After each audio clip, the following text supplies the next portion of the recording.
22A భూముల విషయంలో విచారణ జరిపి బాధ్యులపై చర్యలు తీసుకుంటామని చెప్పారు మంత్రి కోమటిరెడ్డి వెంకటరెడ్డి. ప్రభుత్వాన్ని అప్రతిష్టపాలు చేసేందుకు కొందరు కుట్ర చేసి ఉండొచ్చన్నారు.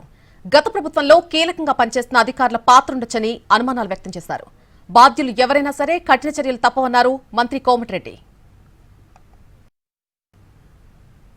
కాబట్టి తప్పకుండా దీని బాధ్యులైన అధికారులపై చర్య తీసుకుంటాం. ముఖ్యమంత్రి గారు కూడా నిన్న చర్చించడం జరిగింది. నెక్స్ట్ క్యాబినెట్ మీటింగ్లో ముఖ్యమంత్రి గారితో మాట్లాడి ముఖ్యమంత్రి గారు కూడా నిన్న చెప్పడం జరిగింది. ఎవరు కూడా ప్రైవేట్కి సంబంధించిన భూములలో తీసేసే అవసరం లేదు. మీరు వాళ్ళు ఆన్లైన్లో అప్లై చేసుకునేది ఎన్ని అవసరం లేదు.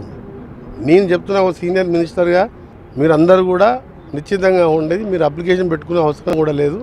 ఎవరిని కావాలని ఇప్పటివరకు ఎవరిని అరెస్ట్ చేయలేదు. పక్క రాష్ట్రంలో చూడండి ఎంతమందిని అధికార పార్టీ వాళ్ళు ప్రతిపక్షాన్ని అరెస్ట్ చేస్తున్నాం, మీరు చూస్తున్నారు కదా. మేము ఇందులో మాత్రం వదిలిపెట్టే ముచ్చట లేదు.